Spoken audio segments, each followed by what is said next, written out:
नमस्ते। बहुत से लोग अक्सर कहते हैं कि जो डोमेस्टिकेटेड एनिमल्स हैं, गाय, भैंस, बकरी, मुर्गी, भेड़, सुअर, अगर हम इनको खाएंगे नहीं तो इनकी संख्या बहुत ज्यादा बढ़ जाएगी।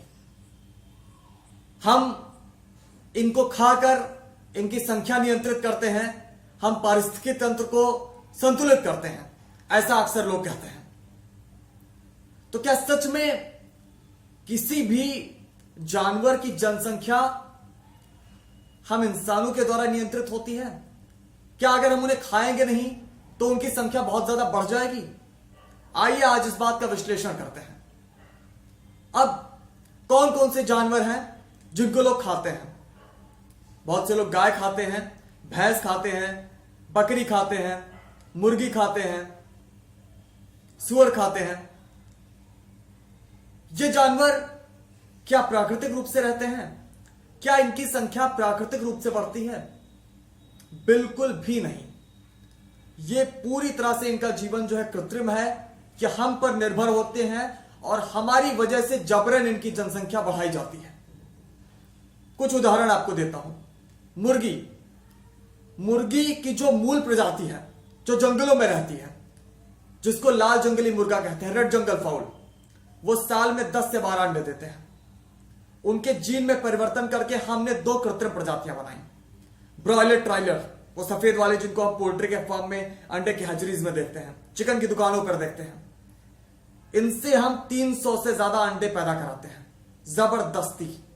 नेचुरली वो 10-12 अंडे, जबरदस्ती 300 से ज्यादा अंडे हम पैदा करा रहे हैं। गाय, भैंस अपने जीवन काल में प्राकृतिक रूप से 2 से 3 बच्चे करती हैं। हम उनके 7 से 10 बच्चे पैदा कराते हैं। कई बार गांव में लोग 12-12, 14-14 बच्चे पैदा करा लेते हैं एक गाय या भैंस के। बकरियां, बहुत सी वाइल्ड स्पीशीज भी बकरियों की आज रहती हैं। हिमालय पर कई प्रजातियां बकरियों की पाई जाती हैं। वो वाइल्ड एनिमल्स हैं, वहां पर उनके शिकार पर भी प्रतिबंध है, पर उनकी संख्या नहीं बढ़ जा रही है। वो बहुत ही कम संख्या में है और यहां पर हम क्लेम करते हैं कि अगर हम उनको खाएंगे नहीं, बकरियों को हम खाएंगे नहीं, तो उनकी संख्या बहुत ज्यादा बढ़ जाएगी। तो आज इस वीडियो में हम लोग इसी बारे में चर्चा करेंगे कि ये जो तमाम जानवर हैं जिनको हम तथाकथित पालते हैं, असल में बंधक बनाते हैं, जबरन हम किस तरीके से इनकी जनसंख्या बढ़ा रहे हैं, क्या कारण है इनकी जनसंख्या अगर बढ़ रही है तो उसके पीछे क्या वजह है, हम कैसे जिम्मेदार हैं, इन तमाम चीजों के बारे में आज हम इस वीडियो में बात करते हैं। पूरा वीडियो ध्यान से देखिएगा। प्रकृति में किसी भी प्राणी की संख्या अनियंत्रित रूप से नहीं बढ़ती है।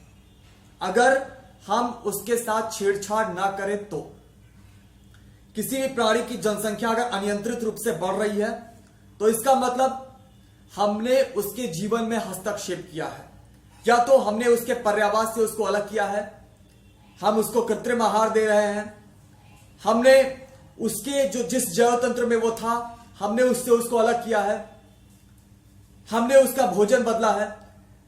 तो कुछ ना कुछ छेड़छाड़ हमने उसके साथ की है, तभी उसकी संख्या में परिवर्तन आ रहा है। अन्यथा धरती पर किसी भी पशु पक्षी की संख्या अनियंत्रित रूप से नहीं बढ़ती है। इसके बजाय प्रजातियों को भारी संघर्ष करना पड़ता है अपनी संख्या को एक नॉर्मल स्थिति में रखने के लिए, अपना अस्तित्व बचाने के लिए, सरवाइव करने के लिए। हर प्राणी का जो प्रमुख दायित्व है इस धरती पर वो है अपने सर्वाइवल को सुनिश्चित करना। जो ये जनन की प्रक्रिया है बच्चे पैदा करने की, ये भी उसी अपने सर्वाइवल को बचाने का एक तरीका है। सभी प्राणी बड़ा संघर्ष करते हैं कि उनकी कम से कम इतनी संख्या हो कि वो विलुप्त ना हो जाए, और इसके लिए उनको भारी कीमत चुकानी पड़ती है। अपनी जान बचाना, ऐसी परिस्थिति में अपने शरीर को लाना कि वो प्रेग्नेंट होने लायक हो सकें, बच्चा पैदा करना, उसके बाद बच्चे की सुरक्षा करना, उसके लिए खाना ढूंढना, अपने लिए खाना ढूंढना, परभक्षियों से उसकी रक्षा करना, यह बड़ा लंबा प्रोसेस होता है, बड़ा संघर्ष वाला प्रोसेस होता है, तब जाकर एक प्रजाति अपनी संख्या को बरकरार रख पाती है। और यहां हम बड़े आसानी से कह देते हैं कि अरे हम अगर उसको खाएंगे नहीं तो उसकी संख्या बहुत तेजी से बढ़ जाएगी। अनियंत्रित रूप से कोई संख्या नहीं बढ़ती है। वो जानवर कोई बच्चा पैदा करने की मशीनें नहीं है। प्रकृति में बहुत संघर्ष करना पड़ता है। तो आइए इसी के बारे में हम बात करते हैं। पहले मैं कुछ प्रजातियों के बारे में एक एक करके बात करूंगा जिनको हम डोमेस्टिकेशन में करके हमने रखा हुआ है, जिनकी जनसंख्या हम बढ़ाते हैं। मैं शुरुआत करूंगा मुर्गी से ही।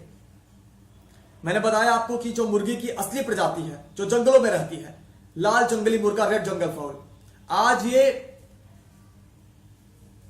संकट में है। इनकी प्रजाति संकट में है। इनकी संख्या को बचाने के लिए बड़े प्रयास हो रहे हैं। इनको मारना वन्य जीव संरक्षण अधिनियम के हिसाब से गैर कानूनी है। जो ये जंगलों में रहने वाले रेड जंगल फाउल हैं, साल में वो मुर्गियां 10-12 अंडे देती हैं, हर महीने लगभग एक, ताकि अपनी पॉपुलेशन को वो बढ़ा सके, थोड़ा सा इतना कर सके कि वो कुछ उसमें से प्राणी मारे भी जाएंगे, उसके बावजूद वो सरवाइव कर सके। तो हमने क्या किया, हमने इन लाल जंगली मुर्गों के, रेड जंगल फाउल के जीन में परिवर्तन किया और हमने बनाई 2 कृत्रिम प्रजातियां, ब्रॉयलर, ट्रायलर, जिनको आप अंडे के हैचरीज में, पोल्ट्री के फार्म्स में, चिकन की शॉप्स पर देखते हैं। इनसे हम साल में 300 से ज्यादा अंडे पैदा कराते हैं। कैसे पैदा होते हैं ये अंडे? पहले तो हमने जीन में चेंजेस किए रेड जंगल फाउल के, हमने जेनेटिकली मॉडिफाइड स्पीशीज बनाई, ये वाली कृत्रिम प्रजातियां हैं ये ब्रॉयलर, ट्रायलर। इसके बाद हम इनको आर्टिफिशियल डाइट देते हैं, लगातार इनको ग्रोथ हार्मोन्स देते हैं, ज्यादा अंडा पैदा करने के लिए, बॉडी में ज्यादा ग्रोथ कराने के लिए, और ये मर ना जाएं इसलिए हर दिन, दूसरे दिन इनके फीड के साथ एंटीबायोटिक दिया जाता है। आप किसी भी अंडे की हैचरी में जाइए, इतनी खतरनाक दशा होती है। वहां के जो वर्कर्स होते हैं वहां पर अपने फार्म के अंदर घुसने से पहले खुद को सैनिटाइज करते हैं। अगर उनको जरा भी जुकाम है तो वो फार्म के अंदर नहीं जाएंगे अंडे के, क्योंकि मुर्गियों से इतने ज्यादा अंडे जबरदस्ती हम पैदा करवा रहे हैं कि उनका इम्यून सिस्टम एकदम कमजोर होता है। अगर एक भी पैथोजन प्रवेश कर जाए उस फार्म के अंदर तो बहुत सारी मुर्गियां मारी जाए। तो इस तरीके से हम जबरदस्ती उनसे ज्यादा अंडे पैदा करवाते हैं, उनकी संख्या हम जबरन बढ़वाते हैं। ये एक उदाहरण था। दूसरा उदाहरण गाय भैंस का। गाय भैंसे वो भी कोई बच्चा पैदा करने की मशीन नहीं है। हर प्राणी की तरह वे भी अपनी प्रजाति को अस्तित्व में बनाए रखने के लिए जनन की क्रिया करती हैं, रिप्रोडक्शन करती हैं। एक गाय पहले तो लगभग नेचर में 2-3 साल की जब वो हो जाती है, उसके शरीर में जब न्यूट्रिशन पर्याप्त मात्रा में होता है, उसको लगता है कि अब हमारा शरीर में पोषण इतना है कि हम प्रेग्नेंट होने के बाद बच्चे को हेल्दी रख सकते हैं, अपने शरीर को हेल्दी रख सकते हैं, तब वो जाकर प्रेग्नेंट होती है। हम अक्सर हवाला देते हैं कि अरे वो तो लगातार हीट पर जाती है तो उसको अब तो प्रेग्नेंट होना ही होना है। हीट पर जाने का मतलब यह बिल्कुल भी नहीं है कि वो प्रेग्नेंट होगी। इंसानों में भी जो कंसीव करने का जो पीरियड होता है, महावारी का जिसको हम समय कहते हैं, हर महीने होता है। तो क्या हर महीने माएं बच्चा पैदा करती हैं? हर महीने वो प्रेग्नेंट हो जाती हैं? इंसानों की अगर मैं बात करूं, एक मां जब एक मैच्योर स्थिति में पहुंचती है, एक महिला, तब वो प्रेग्नेंट होती है। तभी वो सोचती है कि हाँ अब हमें प्रेग्नेंट होना चाहिए। छोटी बच्चियां अगर वो प्रेग्नेंट हो जाती हैं तो अक्सर कई बार जच्चा बच्चा दोनों को खतरा होता है। इसीलिए हमारे देश में कानून भी बना है कि कम से कम 18 साल की एज पर ही माएं, जो महिलाएं हैं, लड़कियां हैं, वो प्रेग्नेंट हो, क्योंकि उतना शरीर फिर उतना उनका डेवलप हो जाता है। दूसरा, जब पर्याप्त पोषण है बॉडी में, प्रेगनेंसी के लायक हमारा शरीर हो गया है, तब वो प्रेग्नेंट होती हैं। 9 महीने पेट में बच्चा रखा, बच्चा पैदा हुआ, उसके 6-7 महीने बाद दोबारा प्रेग्नेंट नहीं हो जाती हैं। एक जिम्मेदार मां किसी भी प्रजाति की हो, उसका यह दायित्व होता है कि वह अपने बच्चे को पैदा करके सिर्फ दूध ना पिलाए, बल्कि फिर उसकी परवरिश करे, उसको जीना सिखाए। हर प्रजाति यह काम करती है। बिल्कुल ऐसे ही एक महिला का भी कर्तव्य होता है कि उसका बच्चा जब पैदा हो, मां दूध पिलाए 6-7 महीने, उसके बाद भी 2-3 साल तक कम से कम वो बच्चे की परवरिश करे। और कम से कम डॉक्टर्स भी कहते हैं कि 2 बच्चे के बीच में 3 साल का गैप रखिए। नेचर में ये प्राणी अपने आप ही करते हैं, क्योंकि जब प्रेग्नेंट होती है एक महिला, बच्चा पैदा करती है, उसको दूध पिलाती है, तो उसके शरीर में पोषण की बड़ी कमी हो जाती है। तो अगर दोबारा फिर प्रेग्नेंट होगी तो उसकी मौत हो सकती है। इसलिए वो फिर कई सालों बाद अपने बच्चे का पालन पोषण भी करती है, परवरिश भी करती है, और कई सालों में जब उसका शरीर पुनः इतना हेल्दी हो जाता है कि वो दोबारा प्रेग्नेंट हो सके, तब वो जाकर दोबारा प्रेगनेंसी के लिए आगे बढ़ती है। बिल्कुल वैसा ही सभी प्राणियों में होता है। गाय भैंसे भी प्रेग्नेंट हुई लगभग 3 साल की उम्र के बाद, फिर 9 महीने 9.25 महीने पेट में बच्चा रखा, बच्चा पैदा हुआ, 6-7-8 महीने बच्चे को उन्होंने अपने दूध पिलाया। उसके बाद भी वो 2-3 साल तक बच्चे की परवरिश करती हैं, उसको सिखाती हैं कि परभक्षियों से कैसे बचना है, अपना खाना कैसे ढूंढना है, सरवाइव कैसे करना है। प्रकृति में जो गायों के एंसेस्टर्स हैं, अभी भी विल्डर बीस्ट हैं, बाइसन हैं, या जो गायों की आज जो गायें हैं उनकी जो एंसेस्टर्स हैं, औरस और जेबू, औरस तो विलुप्त हो चुके हैं, तो ये भी मतलब ये इसी तरीके से करते थे, और इसी तरीके से वो करीब 3-4 साल में एक बार बच्चे पैदा करते थे। ये आज आप भी सीधे तौर पर देख सकते हैं कई जगहों पर, जहां पर छुट्टा जानवर, छुट्टा गौवंश बड़ी संख्या में होते हैं, 50 की संख्या में, 100 संख्या में। कई बार आप देख सकते हैं जो अबेंडेंड एनिमल्स हैं वो बड़ी संख्या में होते हैं, वो हमेशा झुंड बनाकर रहते हैं, वो सोशल एनिमल्स हैं। आप उनमें देखिए, एक अगर 50 का ग्रुप है तो उसमें मान लीजिए 20 गायें हैं, उसमें से आप 2-3 गायों के सिर्फ बच्चे देखेंगे। सारी गायें हमेशा आपको ना प्रेग्नेंट मिलेंगी ना बच्चे मिलेंगे। जो गायों का जो सामाजिक स्थिति है वो इस तरीके से है कि एक गाय जब बच्चा पैदा करती है तो कई गायें मिलकर उस बच्चे की परवरिश करती हैं। उसकी अपनी मां जब चारा चरने जाती है तो बाकी गायें उस बच्चे की सुरक्षा करती हैं। तो इस तरीके से एक बार में कुछ ही गायें एक झुंड के अंदर गर्भवती होती हैं, बच्चा करती हैं, और बाकी उस स्थिति का वेट करती हैं। क्योंकि गायें जो हैं हरा चारा खाने वाले जानवर हैं, जब वो हरा चारा ही खाते हैं तो इतना ज्यादा न्यूट्रिशन उनकी बॉडी में अचानक नहीं आता है, धीरे धीरे आता है। तो फिर वो जब एक पर्याप्त न्यूट्रिशन की स्थिति में पहुंचते हैं तभी वो आगे अपनी प्रेगनेंसी के बारे में आगे बढ़ते हैं। हीट साइकिल तो लगातार आती रहती है, उससे कोई मतलब नहीं है। अब हम क्या करते हैं, जिनको हमने बंधक बनाकर रखा है, जिन गायों को, भैंसों को, उनको हमने जबरन गर्भवती बनवाया। एक तो बहुत ही अर्ली एज में हम उनको प्रेग्नेंट करवा लेते हैं। प्रेगनेंसी का जो पीरियड है वो कई सालों के बाद होता था। जो एक प्यूबर्टी की जो एज होती है वो 3-4 साल में आती थी गायों में, भैंसों में। हमने आपस की एक दूसरे प्रजातियों को आपस में क्रॉस करा करा के हमने उनकी प्यूबर्टी की एज को कम किया। आज कई बार साल भर में 1.5 साल की एक बछिया है जिसको हम गर्भवती बनवा देते हैं। ये हमने जबरन उसके शरीर के साथ छेड़छाड़ किया है। इसके बाद प्रेग्नेंट करवाया, 9-9 महीने उसने बच्चा रखा पेट में, बच्चा पैदा हुआ, उसका दूध बनना बंद नहीं हुआ, हमने उसको जबरन दोबारा गर्भवती बना दिया। कृत्रिम आहार उसको खिलाते रहते हैं ताकि वो प्रेग्नेंट होने वाली स्थिति में आ जाए, और उसको फिर जबरन ले जाकर, चाहे हम कृत्रिम गर्भाधान उसका कराएं, चाहे जबरन उस गाय को हम बांधें एक रस्सी में और जबरन उसके पास सांड या भैंस है अगर तो भैंसा हम लेकर आए और उसको प्रेग्नेंट करवाएं। ये प्रैक्टिसेस की जाती हैं।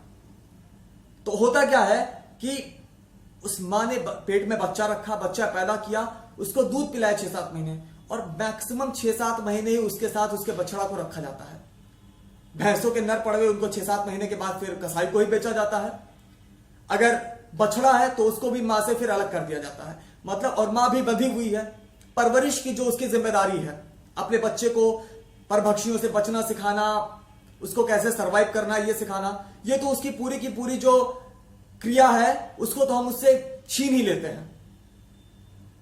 अब उसको परवरिश का काम करना नहीं है तो फिर आसानी से, और उसको लगातार हम ऐसी चीजें खिलाते रहते हैं कि उसकी बॉडी में न्यूट्रिशन पर्याप्त हो जाता है, तो फिर आसानी से वो फिर दोबारा प्रेग्नेंट हो जाती है। जबकि नेचर में अगर वो होती तो फिर वो 3-4 साल बाद ही दोबारा प्रेगनेंसी में आती, और इस तरीके से अपने जीवन काल में वो 2 से 3 बच्चे नेचुरली करते हैं। और हम जबरदस्ती यहां पर बैक टू बैक उनके 7 से 10 बच्चे पैदा कराते हैं अनियंत्रित रूप से। ऐसे आप बकरियों की हम बात करते हैं। लोग कहते हैं कि बकरियां तो खूब सारे बच्चे पैदा करती हैं, बकरियां अगर हम उनको खाए ना तो उनकी संख्या बहुत ज्यादा बढ़ जाएगी। ऐसा आम लोग ही नहीं, मैंने बहुत सारे सो कॉल्ड इंटेलेक्चुअल से ये बातें सुनी हैं। तो असल में समझ की कमी है। बकरियां पहाड़ों पर रहने वाले पशु हैं। मैंने आपको पहले ही बताया कि कई सारी बकरियों की वाइल्ड स्पीशीज आज भी हिमालय पर पहाड़ों में है, दुनिया में कई जगहों पर पहाड़ों पर है।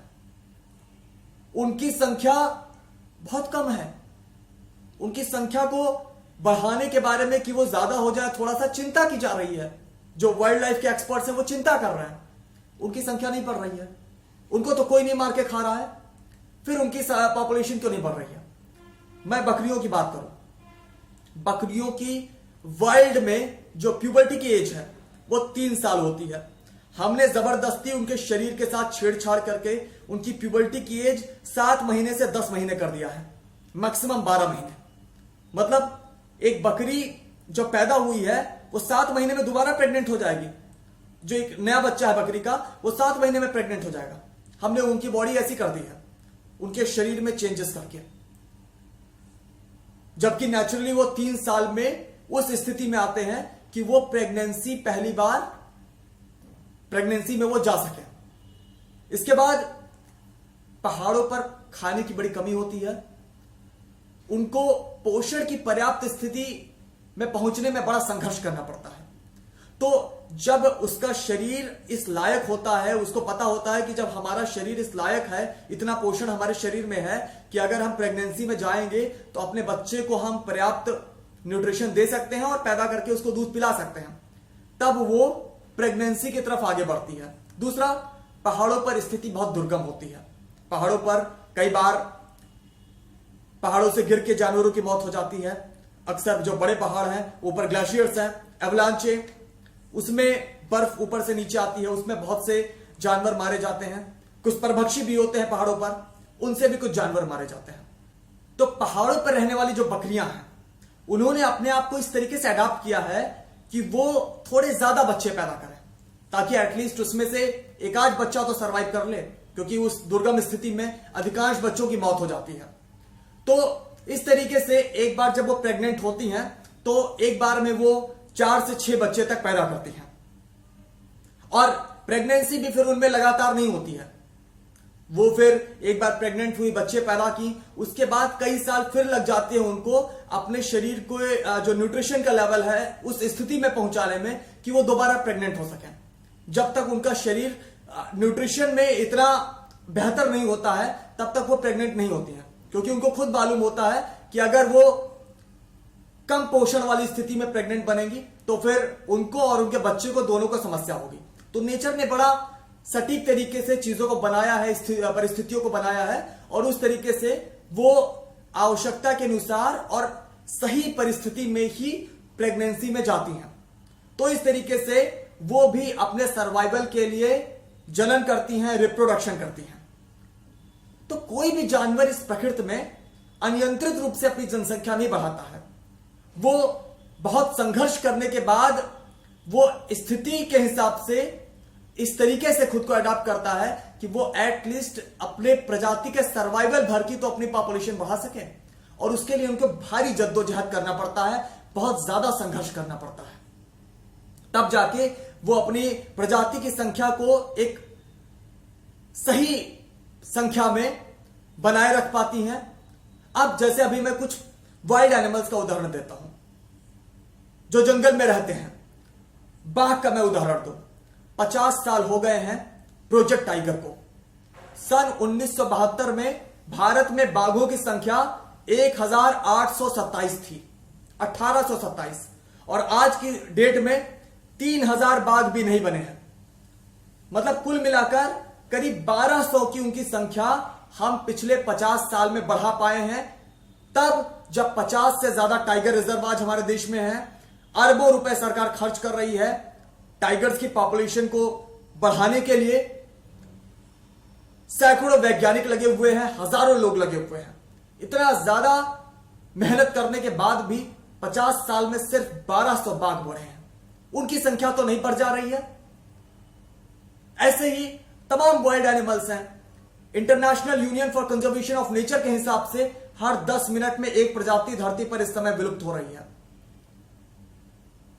10 लाख प्रजातियां विलुप्तीकरण का खतरा झेल रही हैं धरती पर आज। और वो सारे जानवर, उनको इंसान उनकी संख्या नियंत्रित नहीं करता है, पर वो अपनी संख्या नहीं बरकरार रख पा रहे हैं, वो विलुप्त हो जा रहे हैं। क्यों विलुप्त हो जा रहे हैं?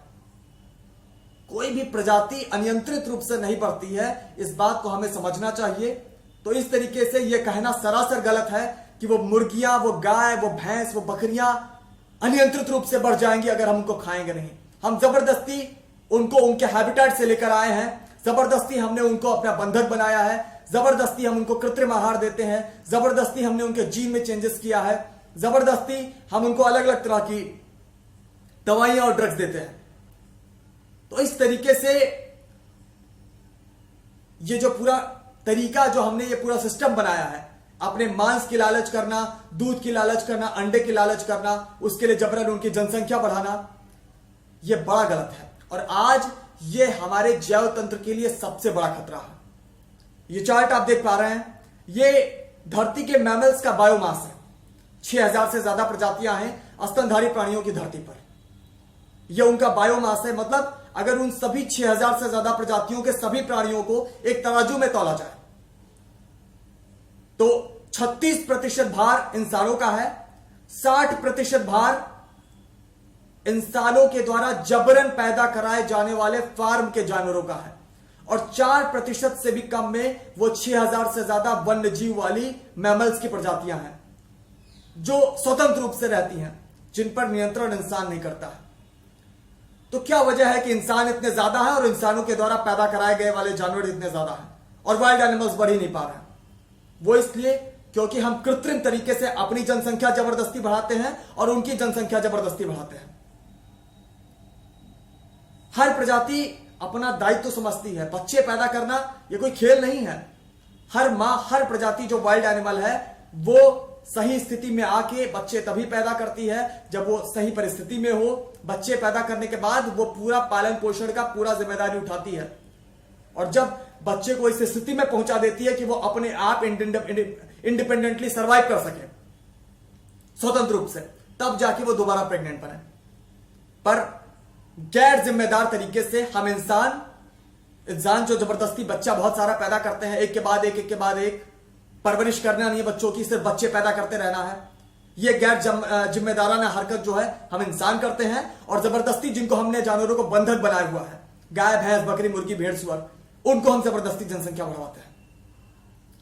हमें जबरदस्ती अपनी जनसंख्या बढ़ाना रोकना चाहिए, और इन जबरदस्ती इन जानवरों की जनसंख्या में जो वृद्धि हम करा रहे हैं, हमें यह भी रोकना चाहिए। हमें जबरदस्ती उनको बंधक बनाना बंद करना चाहिए, और तब हमारा इकोसिस्टम सही स्थिति में रहेगा। आज यूनाइटेड नेशंस के फूड एंड एग्रीकल्चर ऑर्गेनाइजेशन के मुताबिक धरती पर जितना अनाज का उत्पादन कर रहे हैं, उससे 30% से ज्यादा अनाज हम इन जानवरों को खिला रहे हैं। हमारी जनसंख्या धरती पर 8 अरब है, और हम 80 अरब से ज्यादा इन डोमेस्टिकेटेड एनिमल्स के, कुछ प्रजातियों के 80 अरब से ज्यादा जानवर हर साल पैदा कर रहे हैं धरती पर, फिर उन्हें मार दे रहे हैं। धरती की कुल कृषि योग्य भूमि का 70% हिस्सा तो हम सिर्फ इनके लिए इस्तेमाल कर रहे हैं। धरती के टोटल लैंड एरिया का 40% आज हम एग्रीकल्चर में यूज कर रहे हैं।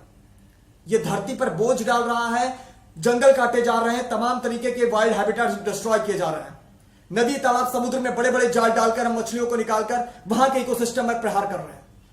हमें ये सारी हरकतें बंद करनी होंगी, तभी हमारा जो पारिस्थितिकी तंत्र है वो बचेगा, तभी जानवरों का जो अस्तित्व है वो बरकरार रह पाएगा। अन्यथा हम इकोलॉजिकल इमरजेंसी के कंडीशन में है, और वैज्ञानिक बता रहे हैं कि हम लोग एक इकोलॉजिकल ब्रेकडाउन के स्टेज में आगे बढ़ रहे हैं। ये जो प्रजातियां तेजी से विलुप्त हो रही हैं, धरती पर 6वां बड़ा विलुप्तीकरण चल रहा है। एक ऐसी स्टेज आएगी जल्दी ही जब एक प्रजाति ऐसी विलुप्त होगी कि सब कुछ कोलैप्स हो जाएगा। इकोसिस्टम कोलैप्स हुआ तो धरती पर हमारा भोजन का चक्र, नाइट्रोजन, कार्बन, पानी का चक्र, सारे चक्र हमारे कोलैप्स हो जाएंगे, कुछ नहीं बचेगा धरती पर। तो ये कहना कि उनकी संख्या जबरदस्ती बढ़ जाएगी अगर हम उनको खाएंगे नहीं, कृपया अपने आप को एजुकेट कीजिए, कृपया चीजों को समझिए और जबरदस्ती उनकी जनसंख्या को बढ़ाने के लिए जो डिमांड कर रहे हैं मांस की, डेयरी की, अंडे की, उसको बंद कीजिए। तभी हम प्रकृति को और सभी प्राणियों को बचा पाएंगे। धन्यवाद।